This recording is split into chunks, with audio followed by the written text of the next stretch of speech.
What's good, y'all? I'm Monet, and I always got something to say. Today, I got the biggest of the biggest. I'm talking the biggest of the biggest. You know what I'm saying? Torren Barrett in here. How you doing? Welcome in. Thank you for having me. We both got it fresh. You know, I just left this morning. Okay, me too. I know. You getting ready for spring fling? Yeah. What do you have planned? You know, I think I might just partake it tomorrow or maybe Thursday. That should be it for me. Yeah, I think tomorrow's it. Outside of graduation, tomorrow's it for me. Right. Yeah. All right. So you are our actually, I like for people to give themselves their flowers. Tell them who you are. So my name is Torren Barrett II. I'm a criminal justice scholar from Richmond, Virginia, and I'll be serving as your 84th student body vice president. Hello, 84th student body vice president from Virginia.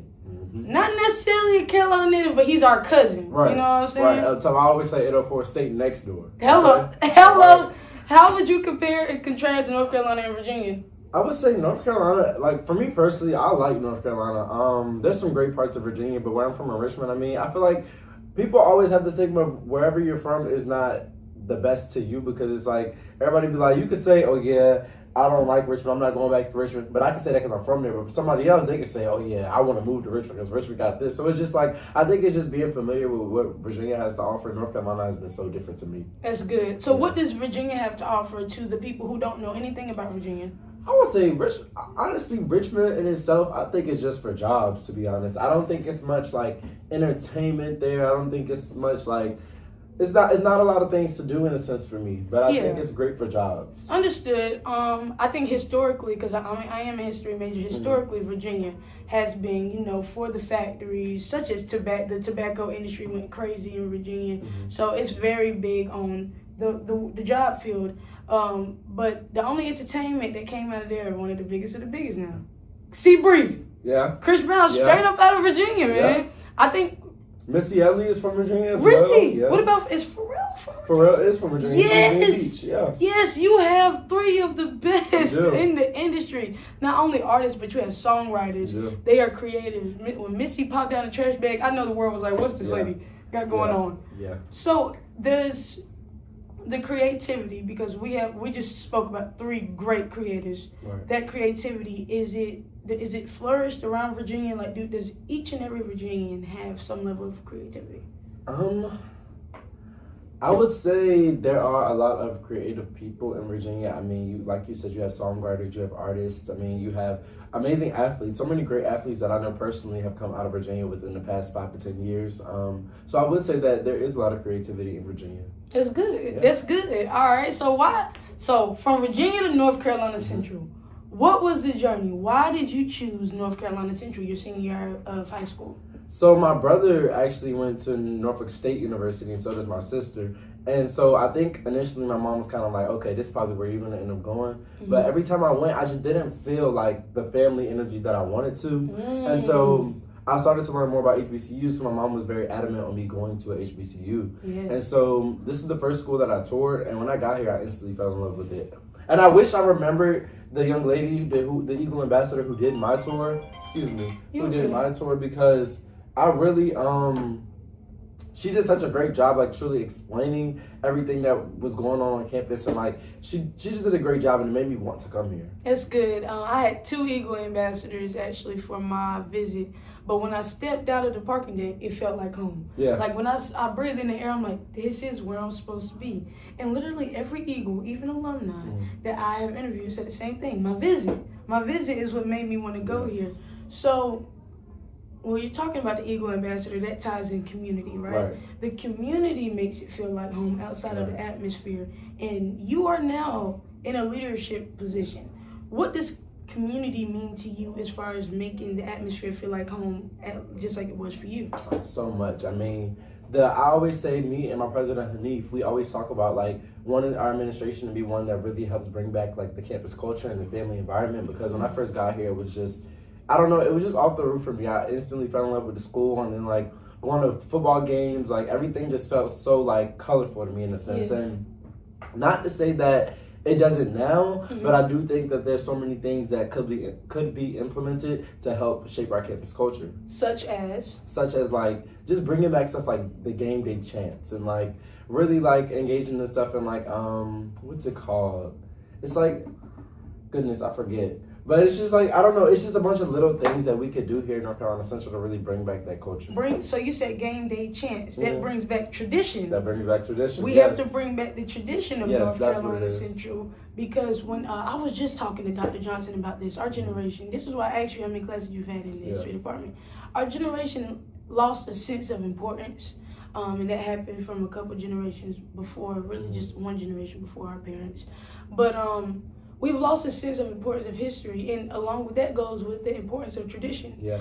We were talking about game day chants, but let's just talk about in general. Family reunions, I see my elders are still serving us. Yeah. We should be the ones fixing the plates for them. They're setting up and breaking down. We should be the ones doing that. I told my great aunt not yesterday, but at the family reunion over the summer, I said, Andres, what are y'all doing? We're supposed to be doing this stuff. Yeah. And my cousins over there outside. Now, some of them were helping, I ain't gonna lie. But the other ones, nah, like the boys. But it's like, we have to get back to that sense of tradition, because like Dr. Johnson was saying, whenever we lose a sense of tradition, you lose a sense of the game that is being played on you. Yes. By the other side of America, what I like to say. Whenever they take away the effects of the game they've been playing, such as when we won slavery, we won the Civil War, we won the Civil Rights Movement, we won urban renewal, we still flourish even through urban renewal. The progressive era was an era for us, but so we've conquered all the things that they've thrown at us. When they take away the history, right? And if we don't have the importance of history, then you won't know about Nat Turner's Rebellion. Exactly. It's like Kanye saying, oh, slavery was a choice. You'll think that if you don't know about Nat Turner's Rebellion and the Haitian Rebellion that happened before that. So whenever we lose the history, then you start losing the sense of who you are. Right. And Dr. Robertson would tell you, if you don't know your history, you're lost. And when you're lost, you're ignorant. Yeah. If you don't know who you are in this country, you are ignorant. So I think it is not ignorant as you lack intelligence. No, you just don't have intelligence in that area. So if you say for our business professionals, jumping into the field, right? You come to college and you go to the school of business, everything's cool because you're around your folks. Yeah. When you get into this job field though, the other side of America goes say, you're not qualified enough. And if you don't know who you are, the history of who you are, you're going to believe what they say to you. So I think that is very important, which is one of the reasons for me doing my podcast and tying in media into oral histories. And that helps with the relation and how our generation relates to history. So what does history mean to you? What importance does it have to you and how you navigate in America as a black man? I think history to me means a whole lot. I mean, like talking about tradition, when we talk about like campus culture here in North Carolina Central, it's because tradition is lost. And it's because not only is the tradition lost, but the students here don't know the history of it. Go off! And so I think it's things like, simple things like, I think our generation, they lack the ability to just be free in a sense, to be honest. I think everybody's so focused on being judged and being cool, and we lose the things that made this campus bright. Yes. So I think history for me means a whole lot because there's so many things that get lost once you lose history. Yes, such as the truth. Yeah, the truth. The truth about you gets lost when you lose history. So now that we talk about, because we have a problem, the importance of history and the traditions and all that. What is a solution that you can think of just right off the top? What is a solution that you can think of for our solution to start, for our generation to dive back into the roots of who we are? That's hard. I always like to ask questions you never heard. It's me. I don't know, because it would have to be something that really can not only grab the attention of people of our generation, but I think these days everything that really works is through social media, only because it reaches such a mass number of people of our generation. And so I feel like honestly what it takes, and I always say this, I feel like influencers and celebrities in a sense, they're in a sense they have a bit of power in a sense where they can become teachers, right? Yes. And so I think it really would take somebody who is looked at as an influencer to really start the trend of learning their history. Yes. Start the trend of putting it in your face and putting it on social media like TikTok and Instagram and Twitter, making it something that becomes a movement in a sense, because I feel like these days, nobody wants to do anything unless it's a trend. So once it becomes a trend, and it's not, what's it called, a fad? Yeah, go on. Once it becomes a trend, yeah. I feel like that's something that we would want to catch on as this generation. Then that goes back into tying into what I'm doing now. Right. I know for a fact we can't get off these phones. Right. And if you can't get off the phone, you can't get off the iPad. Exactly. Can't get off that, you on that computer. You gonna see me somewhere. And not me, like not seeing Monet, not me wanting the glory. God got to get the glory out of this thing. The point outside of mental health awareness and financial literacy, know what you're doing with your money. Yeah. But the biggest part, right? We're literally history in the making. You taught my little sister about yourself at the Peace Missionary Church. And I asked her, I quizzed her. I was like, okay, what you learn? And she was like, oh, well, I forget his name, but he wanted to be a lawyer and to learn what to do, da-da-da-da. And I'm like, Torren Barrett, da-da-da-da. You are history in the making. We are NCCU history, right? Yes. So when I'm doing ALLLL Eagles and I'm interviewing the testimonies of each and every Eagle, it's because we are in these books. We are literally in the 2025-2026 books. Right. I would be in the graduation books. You would be in the graduation books. It's on paper. Anybody who's won the Academic Excellence Award in our ceremony, we are in the books, right? So let's talk about the people in the books. Let's talk about our current Eagles. Then we have to talk to our alumni, such as Tyler Fisher. I spoke with him. The special segment is actually out now. And he was giving advice to another Eagle, Travis, that I had. And that's what it is. Our alumni is that advice. The alumni doesn't fund us. If alumni gives you advice, there's still truth in service. They are funding you. By servicing the community. Money to your mouth. Exactly. And so I just think that it's very important to put history in media and tie in media and oral history so we can preserve history and preserve the truth. Because anybody could go out and tell a story about you if you have it on record and tell it yourself, right? So, Vice President. Hello. Vice President. What does that title mean to you? The title of Vice President itself, the title doesn't mean a lot to me. What means a lot to me is like more so with what I can do with it, you know. Yes. The Vice President is the backbone of the student body president. You know, they handle the registered student organization's funding. And that's been something that's been really important to me because this year I've served as a director of campus life. And so I've had the opportunity to really talk to students and hear what their issues are. And a lot of students' issue is the fact that they feel their organizations aren't getting proper exposure nor funding. So if you're creating a student organization that has great meaning and power, you have no power because you don't have anything to back behind it. So they're not getting exposure. How does finance and exposure tie into each other? Because I was the midst of the C.A. Jones History Department in the History Club, right? And we didn't have any funding. Right. So you're saying that you are the person who deals with the funding of the organizations, the registered organizations. C.A. Jones History Club has been a registered organization for almost 100 years. All right. So go back into why exposure is important for organizations. It's important because I feel like if you don't know the proper steps to get the funding, then you're kind of lost in a sense, and that goes back to history, right? So if you don't know what to do, you're lost because you can say we need the money for this, we need the money for that, but if you don't understand the process, then you're not going to get anything, and your organization isn't going to prosper. And so what I want to make sure we're doing is putting a spotlight on the steps that it takes to really get the funding for these organizations. And you can say it's simple because it's a form and you just submit the form, but it's also about making sure you're communicating with the people in charge. Like that can go to being myself, that can go with talking to people like the allocation committee, that can go with anybody. Yes. So I think what I want to focus on is making sure that organizations know the proper steps, and for the ones that feel like they're not getting help in a sense, that they are. Okay, so I know you said there's a form. Are there any other steps? Because hey, this is the learning point. If your organization needs funding, he's finna give you the steps outside of the form. So you could go on Eagle Link and there's a registered student organization funding form. And so you go through and you submit the form. And now what happens with the form is the Senate, the Student Government Association Senate, them and me, the Vice President, we talk about like, if you submit, say you need some t-shirts, right?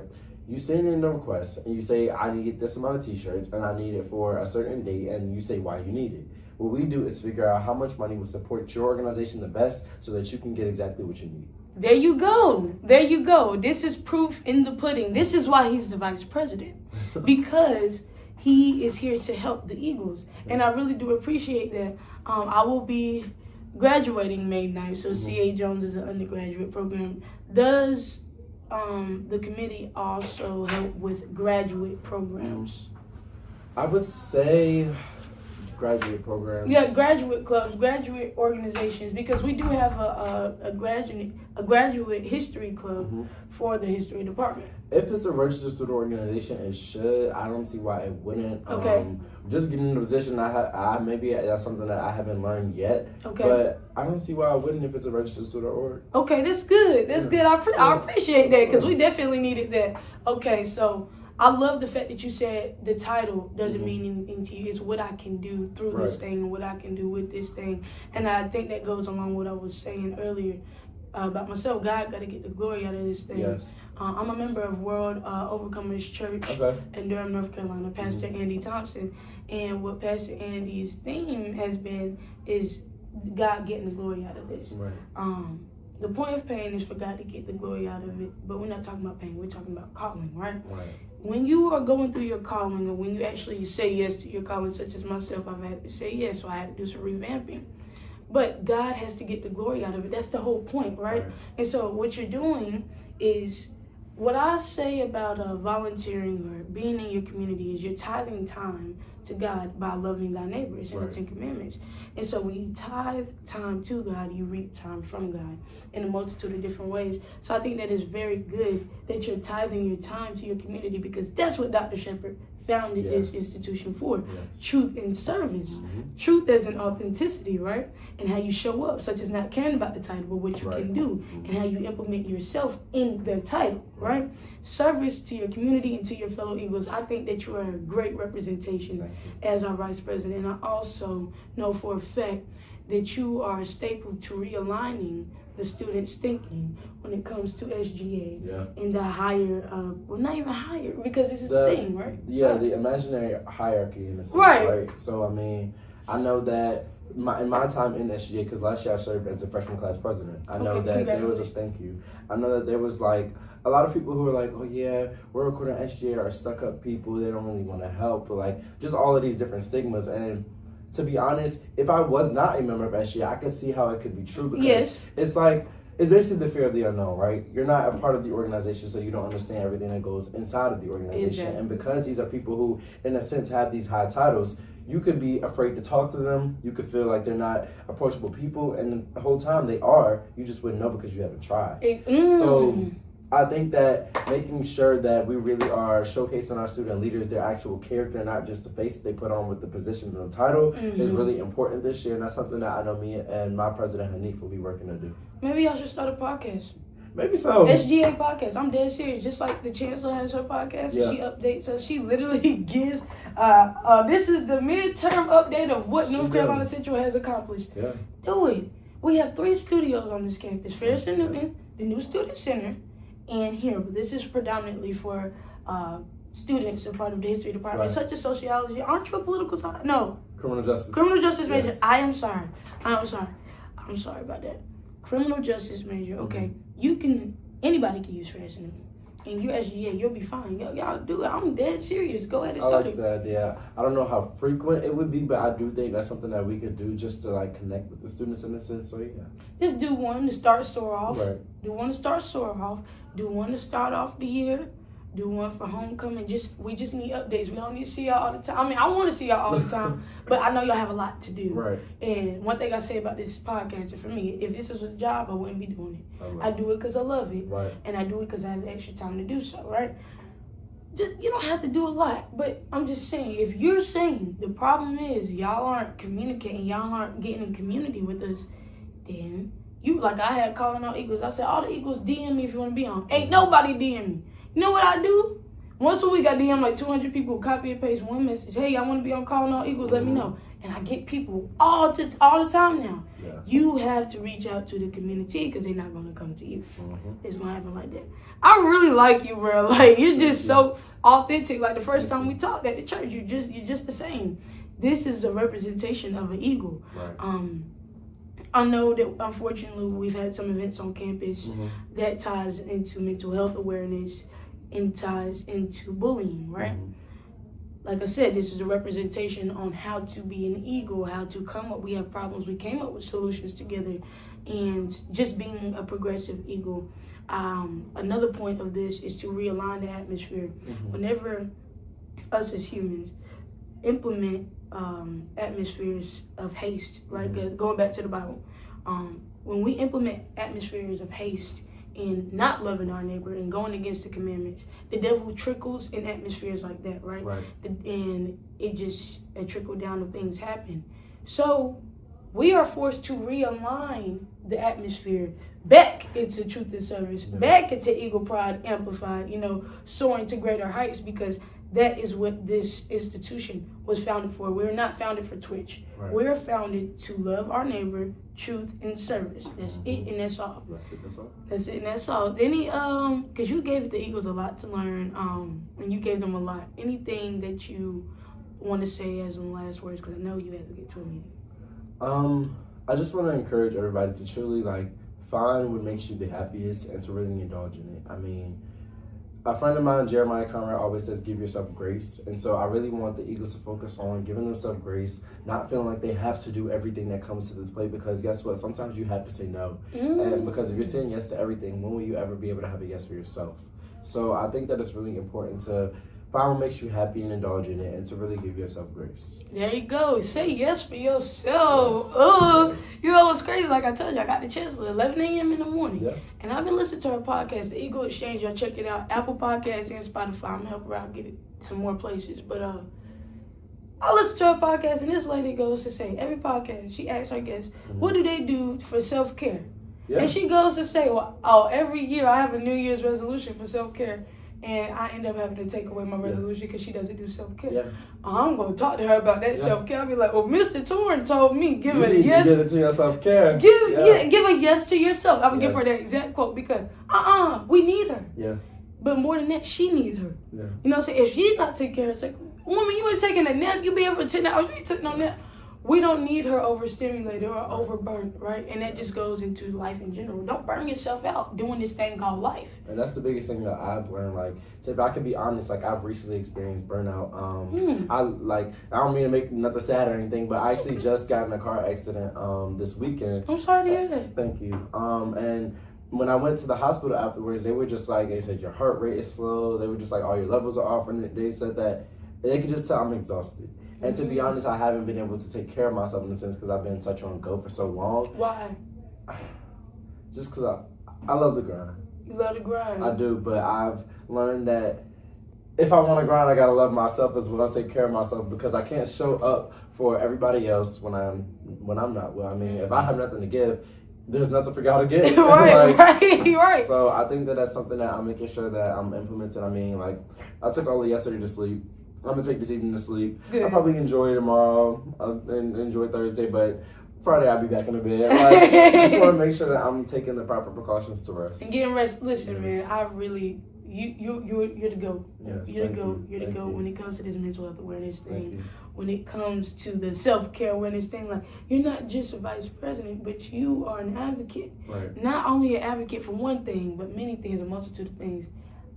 I don't know, maybe you'll be the future Mr. North Carolina Central University is what I see. That's what I see for you because of how authentic you are. I know you love the grind. But I remember I said we tithe time to God by loving thy neighbor. We tithe time to God by loving ourselves. Exactly. Too. And I honestly think this accident for me was a reality check from God in a sense, and it was hey, you're doing too much, you got to sit down somewhere. Listen. And I think, and as grateful as I am for all the opportunities that has come, I think that, like I said, when it comes to saying yes, I think that I've learned to start saying no. Yeah. Hey, bro, I know we said we was going to close it, but we were late. We were late because October, right? I came home from work one day. It was literally homecoming, right? Homecoming week. I came home from work and I was cramping. I thought that my menstrual cycle just got bad as I got older. It was something going on. I didn't know. I get home, right? I'm cramping. I lay down. I wake up. I can't even walk. I'm on the floor. I had to crawl to the front door for the EMS to come open the door. I've always been Superman for myself.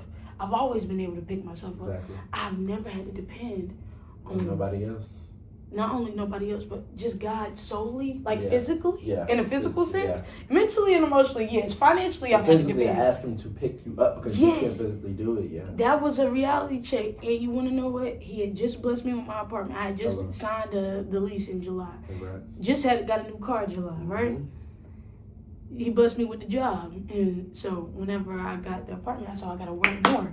Yeah. And God said, "You don't want to get more time to me, dang." You don't want to enjoy it. You don't want to enjoy it, but not only that, you don't want to give me back. I sow seeds, but you don't want to give me back time, is what he said. Right. By reading my word, and I'm back into reading a chapter a day, every other day. But getting in my word was the problem, right? And so I went to the hospital. I'm like, God, you're punishing me. Right. And it's like, no, I'm not punishing you. I need you to rest. I need you to reset. Yes. And it relates to your situation. He'll sit your butt down so you to see the scope. Like, I literally physically cannot do what I want. I have no choice but to rest and figure out the solutions that he has. Yes. Yeah, that's good, man. Listen, I appreciate you. Of course. Like I told y'all, I'm Monet, and I always got something to say. Y'all know I talk a lot. But today, Torren has something to say. You know what I'm saying? I hope you'll come back. Hopefully, I can continue this throughout the rest of my career and my academic career. I would really love to be here in North Carolina Central. This is where home is at for me. So, hopefully y'all will continue to see me with ALLLL Eagles. You're going to see this man. Oh, you're going to see this man. And you are a member of... Kappa Alpha Psi Fraternity Incorporated, the Alpha Kappa chapter. You're my first D9. You are my first... Yes. Okay, real quick. Just give them one takeaway for being a Kappa. I think the biggest takeaway, our motto is achievement in every field of human endeavor. And I feel like I really do live up to it. And I think, like, our fraternity is such... It's just about, like, it sounds cliche, but it's about achievement. And if that means emotionally, if that means physically, like, it's about achievement. And I think, like, being in an organization with all of these different guys who relate to me so much, and we have so similar goals, even if it's different, like, even if it's like, I want a red car, you want a black car, but we both aiming to get a car. Like, hello. It's just, like, the simple stuff like that, like, just building a bond with my brothers. Like, when I'm away from my brothers, I genuinely miss them. Like, I genuinely want to be with them because the environment we have and, like, the love that we have is so strong. So being a part of this fraternity was definitely one of the best decisions of my life. Listen, you know, a chair of our department, Dr. Charles Johnson, is a long-standing. I will have you speak with him before we leave out. Hey, listen, y'all. I'm Monet. Always got something to say. Like I said, I had Torren. He always got something to say. Peace.